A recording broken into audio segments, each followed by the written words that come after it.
Cerita dikanjut di mana Xiaoyan masih berhadapan dengan Hua Chan setelah satu serangan berhasil digagalkan Xiaoyan. Niat membunuh yang kuat muncul di mata Xiaoyan ketika pandangan Xiaoyan tertuju pada Hua Chan. Tekad untuk memusnahkan Hua Chan sepenuhnya terlihat jelas dari sikap Xiaoyan yang kini dipenuhi dengan kemarahan. Sementara itu di hadapan Xiaoyan, Hua Chan pada saat ini masih tetap berdiri tenang. Hua Chan kembali mengangkat pedang ilahi miliknya tanpa gerakan yang berlebihan. Gerakan Hua Chan tampak sederhana, hanya perlahan mengangkat pedang tersebut hingga berada tepat di atas kelapa Hua Chan. Serangan yang hendak dilepaskan Hua Chan bukanlah sebuah teknik yang juga rumit. Tebasan itu hanyalah garis lurus yang akan turun dari atas menuju ke bawah. Namun justru kesederhanaan itulah yang membuat kekuatan pedang Hua Chan tampak semakin menakutkan. Tepat ketika pedang Hua Chan hendak jatuh, Xiaoyan tiba-tiba menundukkan kepalanya. Kedua tangan Xiaoyan berkilat oleh cahaya yang tiba-tiba muncul. Pada saat yang sama, mata Xiaoyan memancarkan cahaya yang sangat terang ketika Xiaoyan melepaskan kekuatan dari bintang kutub. Xiaoyan memahami dengan sangat jelas bahwa kekuatan Hua Chan saat ini adalah sesuatu yang sama sekali tidak mampu Xiaoyan lawan secara langsung. Ketika pedang pertama Hua Chan jatuh, Xiaoyan langsung merasakan perbedaan kekuatan yang sangat besar di antara mereka. Perbedaan itu terasa hampir sempurna dan benar-benar tidak masuk akal. Jelas kekuatan antara Xiaoyan dan Hua Chan benar-benar terlalu besar. Bahkan jika Ye Beijing muncul di tempat itu, Ye Beijing tetap tidak akan mampu menandingi kekuatan Hua Chan. Kekuatan dari Dewa Langit 9 surga yang dimiliki oleh Hua Chan menjadi kekuatan terkuat yang pernah Xiaoyan rasakan sepanjang hidupnya. Di dalam ruang kesadaran bintang kutub, suara Xiaoyan juga pada saat ini bergema dengan kuat. Xiaoyan memohon bantuan para leluhur yang berada di dalam bintang kutub. Xiaoyan menyatakan bahwa jika para leluhur tidak bertindak saat ini, maka garis keturunan terakhir klan dewa asli akan benar-benar musnah di tempat itu. Xiaoyan kembali memohon kepada para leluhur agar turun tangan dan menyelamatkan garis keturunan terakhir klan dewa asli. Di dalam ruang bintang kutub berdiri 5 sosok besar yang menjulang seperti gunung. 5 sosok leluhur itu mengelilingi Xiaoyan yang berdiri di tengah-tengah mereka. Salah satu leluhur akhirnya mulai berbicara. Leluhur tersebut adalah leluhur kelima setelah sebelumnya leluhur tulang raksasa serta leluhur awal dan akhir telah lebih dahulu muncul. Leluhur kelima menyampaikan kepada Xiaoyan agar Xiaoyan melepaskan pikirannya dan membiarkan leluhur tua itu bertarung menggunakan tubuh Xiaoyan. Leluhur tersebut mengatakan bahwa Xiaoyan harus memperhatikan dengan baik karena leluhur akan menunjukkan cara menggunakan kekuatan super raksasa. Sementara itu di luar, Hua Chan melihat tubuh Xiaoyan yang tidak bergerak sama sekali. Ekspresi wajah Hua Chan dipenuhi dengan kegembiraan yang hampir tak terbendung. Hua Chan tampak sangat menikmati keadaan tersebut. Hua Chan menyatakan bahwa inilah perasaan yang dulu Xiaoyan berikan kepadanya ketika Xiaoyan memperlakukannya seperti itu di masa lalu. Hua Chan meraung dengan penuh kesenangan karena akhirnya Hua Chan dapat menghancurkan Xiaoyan. Bagi Hua Chan saat itu merupakan kesempatan untuk benar-benar menginjak sosok kuat yang dahulu tidak pernah mampu Hua Chan kalahkan. Serangan pedang kedua pada akhirnya segera disiapkan oleh Hua Chan. Hua Chan mengetahui bahwa dengan serangan pedang kedua itu, Xiaoyan hampir pasti akan hancur sepenuhnya baik tubuh maupun jiwanya. Namun Hua Chan tidak segera berhenti setelah satu serangan. Hua Chan justru ingin melihat apakah dua tebasan pedang miliknya mampu benar-benar menghabisi sosok reinkarnasi yang mulia. Hua Chan telah lama mengenali identitas Xiaoyan sebagai reinkarnasi yang mulia. Pada akhirnya, di saat pedang kedua hampir dilepaskan, Xiaoyan yang sebelumnya menundukkan kelapa tiba-tiba mengangkat kelapanya. Cahaya bintang yang sebelumnya menyala di mata Xiaoyan telah menghilang dan sebagai gantinya muncul niat bertarung kuno yang sangat ganas. Kehendak leluhur yang bernama Gutian mengalir deras ke seluruh tubuh Xiaoyan seperti banjir yang tak terbendung. Pada saat ini tampak seolah miliaran gunung berapi meletus secara bersamaan di dalam tubuh Xiaoyan. Setiap bagian daging dan tulang Xiaoyan dipenuhi oleh kekuatan yang luar biasa besar. Di dalam kesadaran Xiaoyan terdengar suara menggelegar dari leluhur Gutian. Leluhur Gutian menyuruh Xiaoyan memperhatikan dengan baik karena kekuatan yang akan digunakan merupakan kekuatan untuk menghancurkan segalanya. Ledakan kekuatan yang mengerikan pada akhirnya segera muncul dari tubuh Xiaoyan. Gelombang kejut yang terlihat menyebar ke segala arah dari tubuh Xiaoyan. Bintang-bintang yang berada di sekitar wilayah itu langsung berubah menjadi titik cahaya yang sangat kecil. Pecahan bintang berubah menjadi cahaya bintang yang mengalir menuju tubuh Xiaoyan dari segala arah. Tubuh Xiaoyan saat itu benar-benar sepenuhnya dikuasai oleh leluhur Gutian. Lutut Xiaoyan sedikit menekuk sementara otot-otot tubuh Xiaoyan membengkak hingga beberapa kali ukuran semula.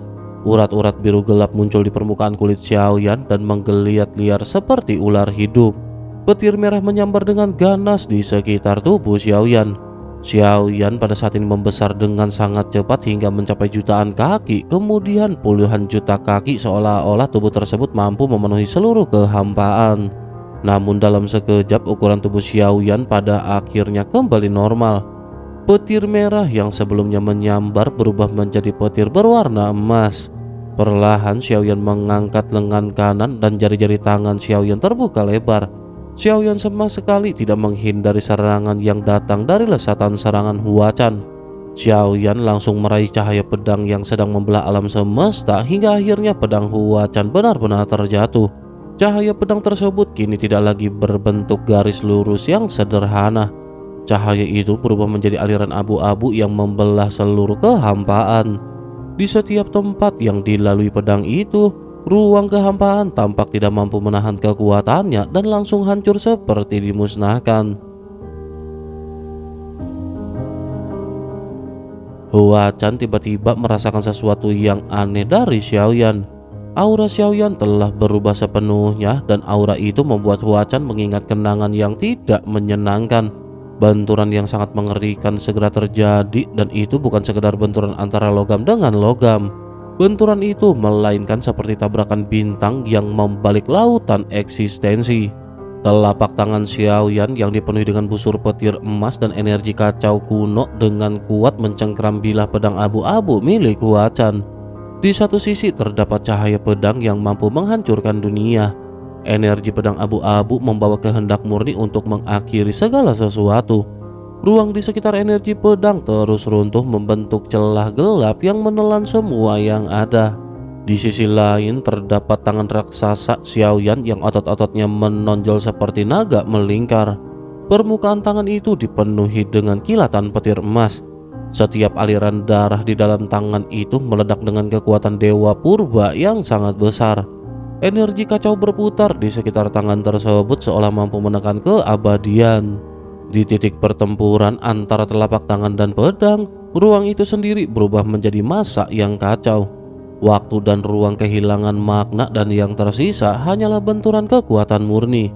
Gelombang riak yang mengerikan menyebar ke seluruh kehampaan dengan kecepatan yang menakutkan. Segala sesuatu yang dilewati gelombang itu benar-benar langsung berubah menjadi ketiadaan. Sementara itu dari tembolok Xiaoyan terdengar raungan rendah leluhur Gutian. Leluhur Gutian menyatakan bahwa niat pedang Huacan belum sepenuhnya berkembang. Di hadapan makhluk ilahi sepertinya, kekuatan Huacan dianggap tidak berarti.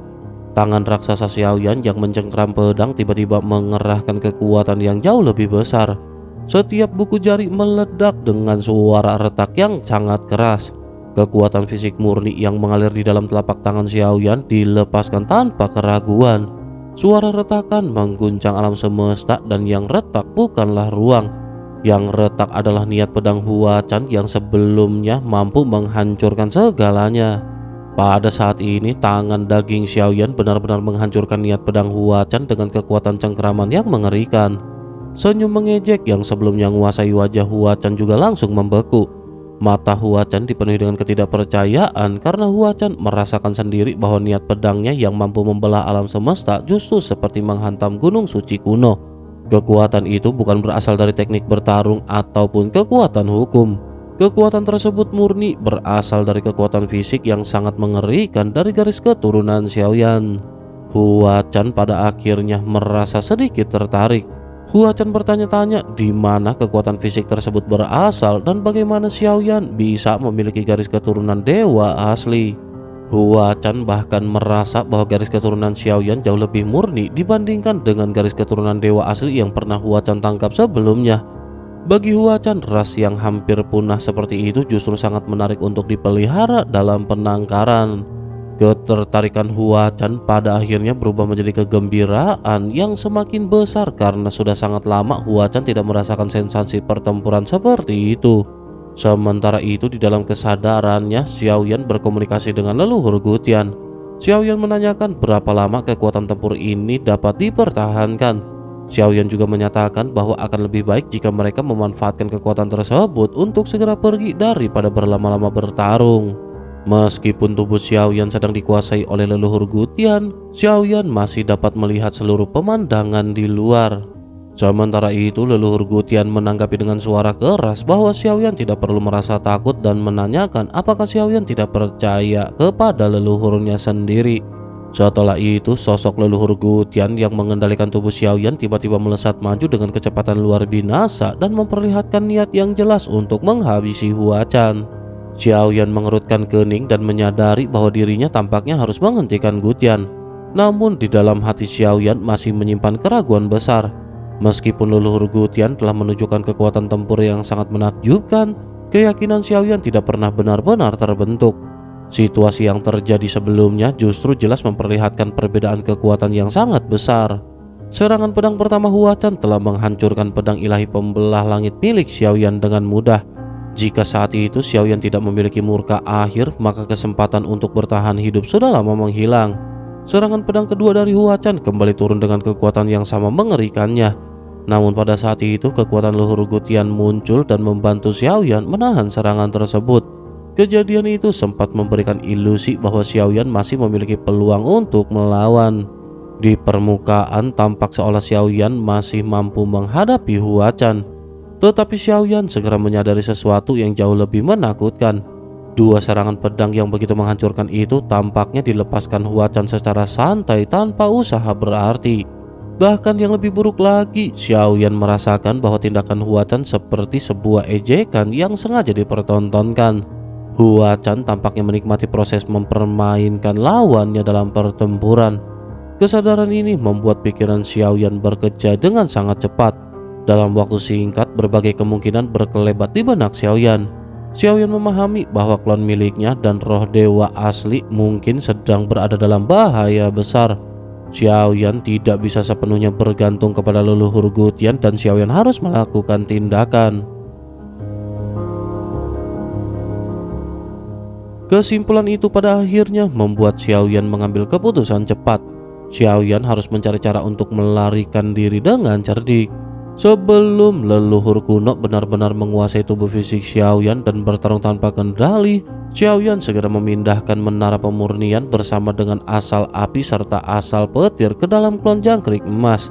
Setelah itu Xiaoyan menggunakan giok tersembunyi untuk memisahkan diri secara langsung dari medan pertempuran. Situasi yang dihadapi oleh Xiaoyan ini benar-benar terlalu rumit. Tidak ada pilihan lain selain mengambil resiko yang cukup besar. Klon jangkrik emas kemudian mendorong kekuatan giok tersembunyi hingga mencapai batasnya. Selama pertempuran berlangsung, klon tersebut tidak menggunakan kekuatan apapun agar gangguan energi tetap seminimal mungkin. Tindakan ini dilakukan Xiaoyan agar keberadaannya tidak terdeteksi oleh musuh. Selain memiliki kemampuan melahap yang menakutkan, jangkrik emas juga memiliki kemampuan untuk meniru aura melalui teknik pelepasan cangkang. Dengan kemampuan ini, klon tersebut bisa meniru keberadaan meteorit yang melintas di kehampaan. Aura klon tersebut sepenuhnya disembunyikan hingga tidak menyisakan jejak apapun. Klon itu melayang mengikuti arus kehampaan, bergerak seperti benda mati yang terhanyut di ruang tanpa batas sehingga sangat sulit untuk dideteksi. Sementara itu di medan pertempuran utama, tidak ada cara untuk menghentikan leluhur kuno yang telah mengambil alih tubuh Xiaoyan melalui perebutan tubuh. Kesombongan alami ras dewa asli benar-benar memenuhi pikiran leluhur tersebut. Selain itu, ditambah dengan kegilaan pertempuran yang sebelumnya pernah muncul, tubuh fisik Xiaoyan yang kini dikuasai leluhur kuno melangkah maju dengan kekuatan yang mengerikan. Kehampaan di bawah kaki tubuh itu hancur sedikit demi sedikit, seolah-olah tanah padat yang diinjak dengan kekuatan raksasa. Retakan seperti jaring laba-laba menyebar ke segala arah, dan di dalam retakan tersebut kilatan petir emas muncul dan memanjang hingga puluhan ribu kaki. Tubuh itu kemudian melesat maju seperti meteorit yang dipenuhi dengan amarah. Kekuatan bintang yang tak terhitung jumlahnya mengalir dari segala arah menuju tubuh tersebut. Aliran energi kosmik itu terus memasuki tubuh Xiaoyan yang kini dipenuhi dengan kekuatan dewa asli. Bintang-bintang kecil serta dimensi ruang di sekitar jalurnya hancur tanpa makna. Pada saat itu kehidupan terasa tidak memiliki arti di hadapan kekuatan semacam itu. Leluhur kuno pada akhirnya mengepalkan jarinya. Kepalan tangan tersebut tidak memancarkan cahaya apapun dan sebaliknya, kehampaan runtuh membentuk lubang hitam kecil yang dipenuhi dengan energi kacau. Itu adalah kekuatan fisik murni yang mampu meruntuhkan struktur ruang itu sendiri. Sementara itu di sisi lain, Huachan memandang pemandangan tersebut dengan mata yang bersinar terang. Tidak ada rasa takut dalam ekspresi Huachan. Yang muncul justru kegembiraan seperti seseorang yang menemukan harta langka. Huachan menyatakan bahwa garis keturunan Xiaoyan sebenarnya tidak terlalu istimewa, namun keberadaan sisa garis keturunan dewa asli di tubuh Xiaoyan sangat menarik. Huachan bahkan merasa sedikit sayang untuk menghabisi Xiaoyan yang memiliki potensi semacam itu. Meskipun menghadapi pukulan penghancur ruang dari leluhur kuno, Huachan sama sekali tidak menghindar. Huachan tetap berdiri dengan senyum elegan yang menunjukkan rasa superioritas mutlak. Huachan tampak menikmati posisi sebagai pihak yang mengendalikan seluruh situasi. Ketika kepalan tangan besar itu turun dan menutupi langit seperti meteor yang jatuh, Huachan untuk ketiga kalinya mengangkat pedang ilahinya ke atas kelapa. Gerakan Huachan tetap sederhana seperti sebelumnya, tetapi kali ini pedang tersebut dipenuhi dengan kekuatan aturan yang sulit dijelaskan.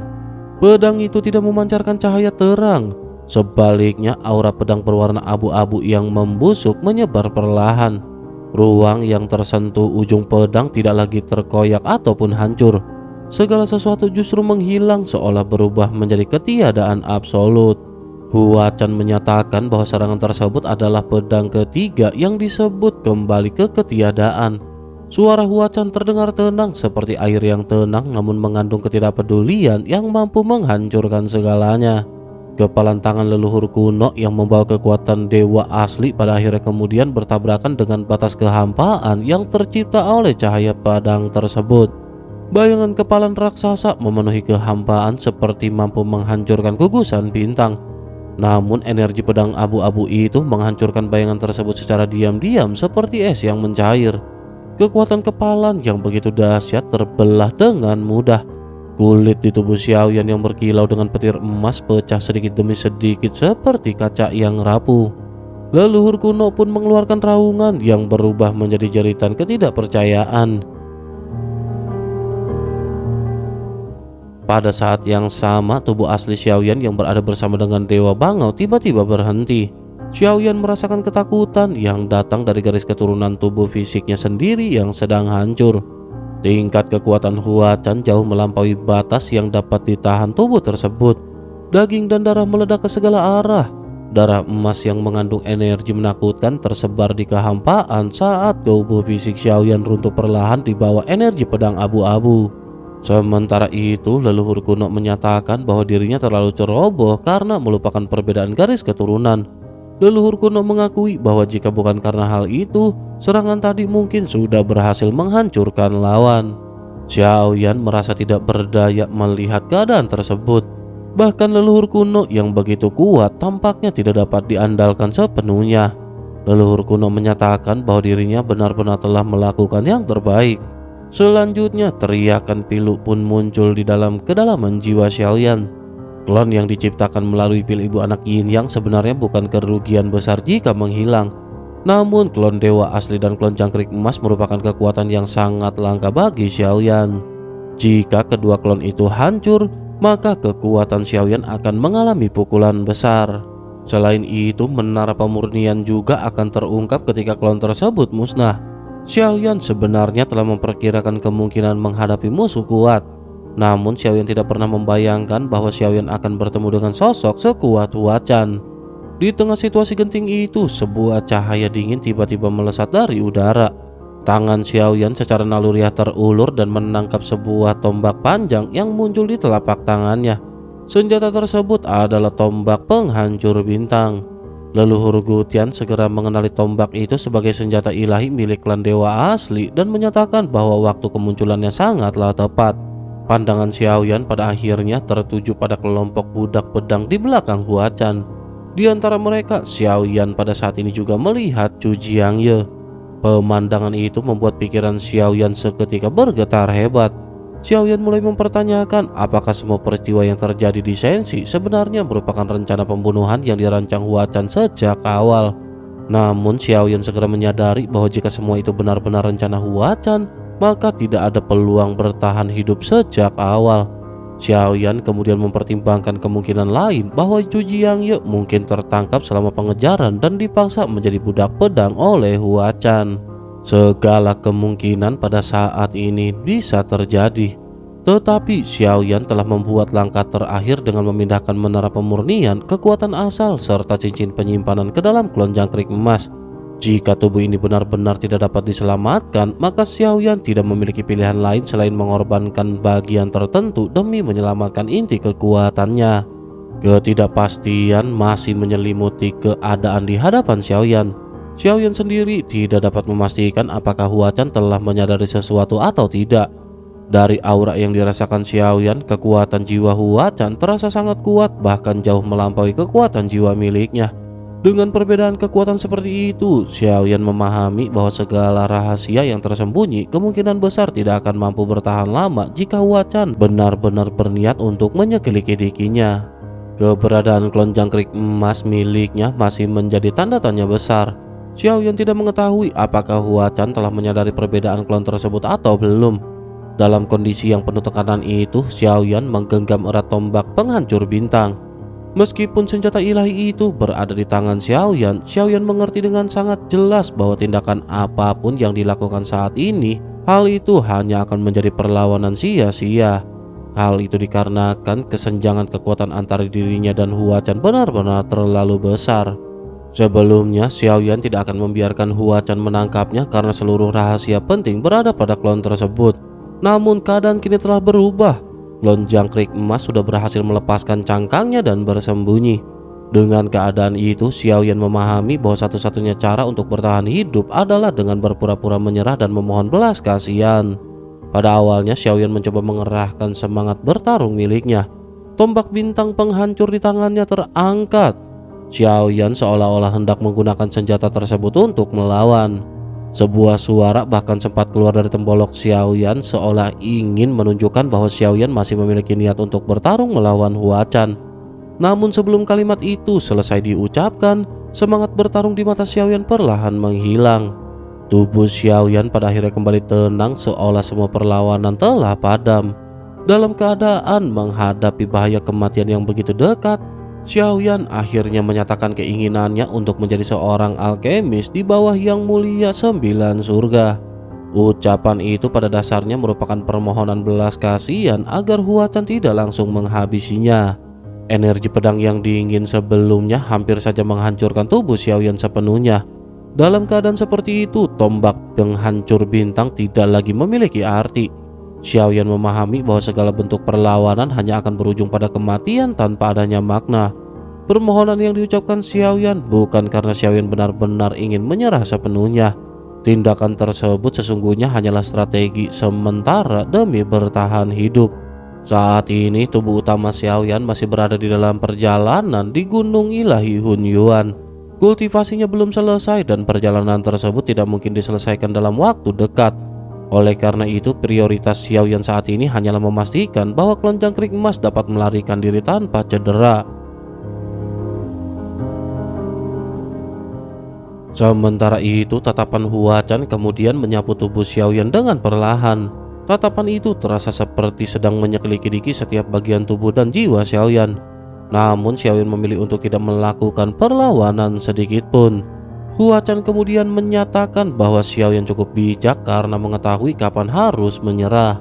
Huachan juga menegaskan bahwa jika Xiaoyan menunggu lebih lama lagi untuk menyerah, kesempatan untuk bertahan hidup mungkin sudah hilang sepenuhnya. Huachan menjelaskan bahwa meskipun terdapat banyak alkemis di bawah komandonya, sebagian besar dari mereka tidaklah berguna. Jika Xiaoyan dapat menunjukkan kegunaan bagi dirinya, maka Huachan tidak akan memperlakukan Xiaoyan dengan buruk. Ekspresi di wajah Huachan bahkan pada saat ini menunjukkan kepuasan yang nyata. Di balik semua itu, niat sebenarnya Hua Chan adalah menekan reinkarnasi yang mulia dan menjadikannya budak pedang untuk memurnikan obat bagi dirinya. Namun bagi Hua Chan, kesenangan terbesar bukanlah pada pemurnian obat itu sendiri, melainkan pada keberhasilan menundukkan seorang yang mulia. Hua Chan kemudian memerintahkan Xiaoyan untuk berdiri di belakangnya bersama dengan para budak pedang lain. Hua Chan bahkan memberikan gelar kepala budak pedang kepada Xiaoyan. Bagi Xiaoyan, sesungguhnya gelar tersebut tidak memiliki arti apapun selain nama kosong. Sementara itu, pada saat yang sama, Miao Liankong masih berdiri di samping dengan wajah yang pucat. Hua Chan kemudian memerintahkan Xiaoyan untuk menarik jiwanya dari tubuh Miao Liankong. Hal itu dikarenakan Hua Chan jelas telah menyadari keadaan tersebut. Xiaoyan tidak memiliki pilihan lain selain mematuhi perintah tersebut. Dengan sebuah pikiran, Xiaoyan segera memisahkan jiwanya dari tubuh Miao Liankong. Begitu ancaman dari jiwa Xiaoyan menghilang, ekspresi Miao Liankong langsung berubah dingin dan penuh dengan niat membunuh. Miao Liankong menyatakan kepada Hua Chan agar Xiaoyan segera dihabisi. Kemarahan Miao Liankong memuncak karena merasa telah dipermalukan oleh Xiaoyan. Dalam kemarahannya, Miao Liankong bahkan berusaha mencengkeram leher Xiaoyan dengan erat dan menyatakan keinginannya untuk menghabisi Xiaoyan. Namun sebelum Miao Liankong benar-benar bertindak, Hua Chan menghentikan tindakan tersebut. Hua Chan menjelaskan bahwa masalah tersebut tidak perlu dibesar-besarkan karena Xiaoyan kini telah menjadi budak pedangnya. Sementara itu Xiaoyan pada saat ini berdiri tanpa ekspresi. Tatapan Xiaoyan tetap tenang ketika melihat Miao Liankong. Bahkan pada saat ini muncul senyum mengejek di wajah Xiaoyan. Senyum tersebut semakin memperburuk kemarahan dari Miao Liankong. Namun meskipun begitu, gangguan dari Miao Liankong secara tidak langsung justru membantu Xiaoyan. Perhatian Hua Chan untuk sementara waktu pada akhirnya teralihkan. Sementara itu, ruang di sekitar mereka disegel oleh energi pedang yang kuat sehingga klon jangkrik emas sebenarnya belum benar-benar aman. Xiaoyan hanya bisa diam-diam menghapus semua ingatan yang berkaitan dengan klon tersebut agar Hua Chan tidak dapat menemukannya melalui penyelidikan jiwa. Namun anehnya, Hua Chan tampaknya tidak berniat menggali jiwa Xiaoyan. Bahkan sikap Hua Chan terhadap Xiaoyan sekarang tidak sekuat permusuhan sebelumnya. Xiaoyan memandang sosok Hua Chan yang berdiri tegak dengan jubah panjang dan merasa sulit memahami sikap santai yang ditunjukkan oleh pria itu. Pada saat yang sama, pada saat ini ruang di sekitar mereka tiba-tiba bergetar. Sebuah kristal perlahan muncul di kehampaan. Sosok Anggun Miao Lianhua melangkah keluar dari teratai tersebut, berjalan di udara dengan langkah yang ringan. Miao Lianhua kemudian menyatakan bahwa Miao Lianhua dari alam suci Buddha ilahi datang untuk menyambut yang mulia 9 surga. Miao Lianhua juga menyampaikan pesan dari gurunya yang mengundang Hua Chan untuk datang ke kerajaan ilahi 10.000 Buddha. Mereka berniat untuk melakukan diskusi dengan Hua Chan. Mendengar hal itu, Hua Chan segera bertanya apakah guru Miao Lianhua adalah biksu kecil Mijia. Miao Lianhua menjelaskan bahwa memang benar budak Mijia yang mengirim undangan tersebut. Hua Chan tampak mengenang masa lalu dan menyebutkan bahwa sudah 10.000 tahun sejak Hua Chan terakhir bermain catur dengan Mijia. Hua Chan pada akhirnya selanjutnya segera menerima undangan tersebut. Miao Lianhua kemudian melambaikan tangan dan merobek kehampaan, membuka jalur menuju kerajaan ilahi 1000 Buddha. Miao Lianhua melangkah masuk terlebih dahulu, diikuti oleh Hua Chan yang mengendarai pedang ilahi bersama dengan para budak pedangnya termasuk Xiaoyan. Namun tepat sebelum memasuki celah ruang itu, Hua Chan tiba-tiba berhenti dan menoleh ke arah kehampaan di kejauhan. Tatapan Hua Chan menjadi tajam seolah menemukan sesuatu yang mencurigakan. Arah yang dilihat Hua Chan ternyata tepat menuju lokasi klon jangkrik emas. Hati Xiaoyan langsung menegang meskipun ekspresi di wajah Xiaoyan tetap tenang. Hua Chan mengangkat tangannya dan cahaya pedang muncul seketika di ujung jarinya. Setelah jeda singkat, pedang itu melesat menuju kehampaan tempat klon tersebut berada. Namun tepat ketika cahaya pedang itu mencapai lokasi tersebut, sebuah raungan dahsyat tiba-tiba meledak dan menghancurkan cahaya pedang itu hingga berkeping-keping. Sebuah suara kemudian terdengar dari kehampaan menyebut Hua Chan sebagai bajingan tua yang memperlakukan teman lama dengan cara seperti itu. Sesaat kemudian sosok Anggun melangkah keluar dari kehampaan dan muncul di hadapan Hua Chan serta Miao Lianhua. Ketika Hua Chan melihat sosok tersebut, ketegangan yang jarang terlihat muncul di mata Hua Chan. Sosok perempuan itu kemudian menatap Hua Chan dengan mata yang indah dan menyindir bahwa Hua Chan tampaknya bahkan melupakan nama mantan kekasihnya sendiri. Tatapan perempuan itu kemudian beralih kepada Xiaoyan yang berdiri di belakang Hua Chan. Senyum di wajah perempuan tersebut semakin melebar sebelum perempuan itu melambaikan tangan seolah menyapa Xiaoyan dari kejauhan. Sosok yang baru saja muncul itu tidak lain dan tidak bukan adalah sosok Ye Beijing.